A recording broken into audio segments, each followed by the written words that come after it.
Hello दोस्तों, मेरा नाम सत्यम पांडे है। वेलकम करता हूं अपने यूट्यूब चैनल में। आज हम बात करेंगे मलेरिया के बारे में कि मलेरिया कैसे होती है, मलेरिया के लाइफ साइकिल के बारे में, डायग्नोसिस के बारे में, ट्रीटमेंट के बारे में और साइन और सिम्टम्स के बारे में हम बात करेंगे। मलेरिया एक प्रोटोजोन डिजीज़ है जो 4 प्रकार की प्लाज्मोडियम से होता है। ये प्लाज्मोडियम एक पर्सन से दूसरे पर्सन में फैलाने का काम करती है female anopheles mosquito. Female anopheles mosquito किसी इन्फेक्टेड पर्सन को बाइट करती है जो मलेरिया से संक्रमित है। जब बाइट करती है तो ब्लड के साथ में गैमेटोसाइट को भी सक कर लेती है। गैमेटोसाइट मतलब germ cell of the plasmodium, मतलब प्लाज्मोडियम का germ cell. Gametocyte female anopheles mosquito के गट में जाती है, वहाँ पर फर्टिलाइजेशन करती है। फर्टिलाइजेशन करने के बाद में स्पोरोजाइट का फॉर्मेशन करती है और स्पोरोजाइट जाके सेलोरी ग्लैंड के पास में रुकता है। ये एनाफिल्स मॉस्किटो किसी हेल्दी पर्सन को इन्फेक्टेड करने के लिए तैयार है। बात करते हैं लाइफ साइकिल के बारे में। तो मलेरिया अपनी लाइफ साइकिल 3 स्टेज में कंप्लीट करती है। पहला प्री इरिथ्रोसाइटिक स्टेज, दूसरा एक्जो इरिथ्रोसाइटिक स्टेज, तीसरा erythrocytic stage. Exo erythrocytic stage और प्री इरिथ्रोसाइटिक स्टेज, ये दोनों स्टेज लीवर में चलती हैं। आगे डिस्कस करेंगे। जब फीमेल एनाफिल्स मॉस्किटो किसी पर्सन को बाइट करती है तो स्लावा के माध्यम से स्पोरोजोइट बॉडी में इंटर करता है, फिर ब्लड स्ट्रीम के थ्रू लिवर तक पहुंचता है और लिवर में अपना नंबर बढ़ाने के लिए वहां पर एसेक्सुअल रिप्रोडक्शन करता है। वहाँ की जो हिपैटोसाइट सेल्स होती हैं उसको इन्फेक्ट करता है, यानी संक्रमित करता है। सारे प्लाज्मोडियम स्पीशीज के केसेस में मेरोजॉइट्स बनते हैं, लेकिन प्लाज्मोडियम बी बॉक्स के केसेस में 8 से 30% हाइपोजॉइट्स बनते हैं। हाइपोजॉइट्स ये डोमिनेंट होते हैं, इनएक्टिव होते हैं। ये महीने में, ये साल में एक्टिव हो सकते हैं। जब एक्टिव होंगे तो मेरोजॉइट्स बनाएंगे। मेरोजॉइट्स अपने आप को ब्लड स्ट्रीम में छोड़ता है, वहाँ पर आरबीसी को टारगेट करता है। आरबीसी को टारगेट करने के बाद में एक रिंग लाइक स्ट्रक्चर बनाता है जिसे कहते हैं ट्रोपोजॉइट। इस ट्रोपोजॉइट के 2 भाग होते हैं। अधिकांश ट्रोपोजॉइट नए मेरोजॉइट बनाने के लिए एसेक्सुअल रिप्रोडक्शन करते हैं।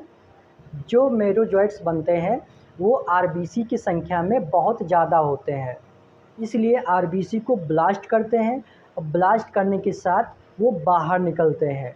जो बचा ट्रोपोजॉइट था वो 2 डिफरेंट गैमेटोसाइट का जन्म देंगे। अब ये गैमेटोसाइट फिर एनाफिल्स मॉस्किटो इस पर्सन को बाइट करेगी और बाइट करने के बाद में ये किसी हेल्दी पर्सन को इन्फेक्टेड करने के लिए तैयार है। जब मेरोजॉइट्स आरबीसी को ब्लास्ट करता है तब उसके साथ एक केमिकल निकलता है हेमोजोइन। हेमोजोइन रिस्पॉन्सिबल होता है चिल और फीवर के लिए या अदर सिम्टम्स के लिए। बात करते हैं सिम्टम्स के बारे में। तो ठंड लगने के साथ इंटरमिटेंट फीवर आएगा। इंटरमिटेंट फीवर मतलब एक दिन छोड़ के एक दिन फीवर आएगा और इसका टेम्परेचर 40 डिग्री सेंटीग्रेड तक हो सकता है या उससे ज़्यादा हो सकता है। और नजिया या वोमिटिंग हो सकती है और एब्डोमिनल डिस्कम्फर्ट हो सकता है, एनीमिया हो सकती है, जॉन्डिस हो सकता है। बात करते हैं साइन के बारे में। तो ठंड के साथ बुखार, हाइपोटेंशन, टैकीकार्डिया, एनीमिया, जॉन्डिस, ये सब साइन में देखने को मिल सकता है। बात करते हैं लैब टेस्ट के बारे में कि कौन कौन सी रिपोर्ट करवाई जाती है। तो रिपीट डायग्नोस्टिक टेस्ट होता है, उसके थ्रू पता चल सकता है कि मलेरिया है कि नहीं है।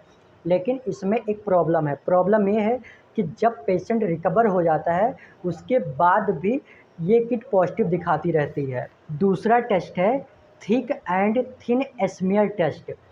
थिक स्मीयर से ये पता चलता है कि मलेरिया है कि नहीं है और थिन मेयर से ये पता चलता है कि कौन सी स्पीशीज है। तीसरा टेस्ट है कंप्लीट ब्लड काउंट यानी सीबीसी। सीबीसी में हेमोग्लोबिन आपको कम मिल सकती है और डब्ल्यूबीसी यानी ल्यूकोसाइट काउंट आपको कम मिल सकता है। प्लेटलेट थोड़ा बहुत रिड्यूस हो सकता है। चौथा टेस्ट है ईएसआर। ईएसआर का फुल फॉर्म होता है इरिथ्रोसाइटिक सिगमेंटेशन रेट। अब एरिथ्रोसाइटिक सिगमेंटेशन रेट बढ़ा ही मिलेगा। बात करते हैं ट्रीटमेंट के बारे में।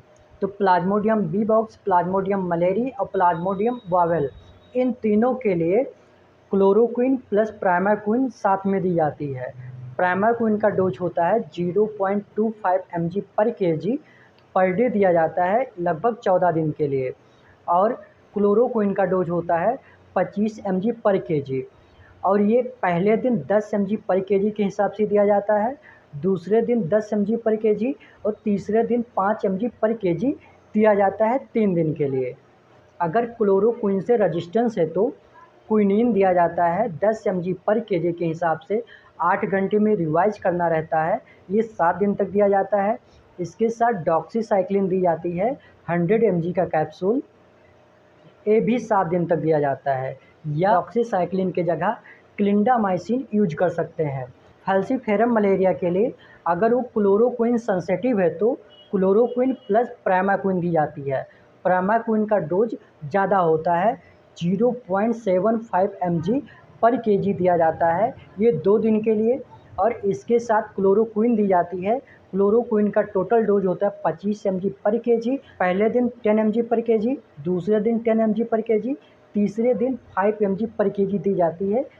क्लोरोक्विन दिया जाता है 3 दिन के लिए और प्राइमाक्विन दी जाती है 2 दिन के लिए। अगर क्लोरोक्विन से रेजिस्टेंस है तो आर्टिसोनेट 100 mg BD 3 दिन के लिए दिया जाता है, और इसके साथ में मफेनलोक्विन दिया जाता है, ये भी 3 दिन के लिए दिया जाता है। लेकिन इसका डोज पहले दिन 15 mg पर kg होता है, दूसरे दिन 10 mg पर kg और तीसरे दिन 10 mg पर kg होता है। इन सबसे बेस्ट है आर्टिमिसिन बेस्ड कॉम्बिनेशन। अगर आर्टिमिसिन बेस्ड कॉम्बिनेशन यूज करना चाहते हैं तो आर्टिमिथर 80 mg होता है और ल्यूमीफेंट्रिन 480 mg होता है। इसकी किट आती है, इस किट में 6 टैबलेट होती हैं और सुबह शाम आपको यूज करना होता है। 3 दिन का इसका डोज होता है। या die hydro artemisinin plus piperaquine का कंपोजिशन आता है, ये अलग अलग डोज में अवेलेबल होती है। Die hydro artemisinin plus piperaquine का कंपोजिशन चाइना ने डेवलप किया है, इसका हम कभी सेपरेट वीडियो बनाएंगे, उसमें बात करेंगे बेटर, बिल्कुल crystal clear. Dihydroartemisinin plus piperaquine का कंपोजिशन बहुत बेस्ट है फैल्सीफेरम मलेरिया के लिए।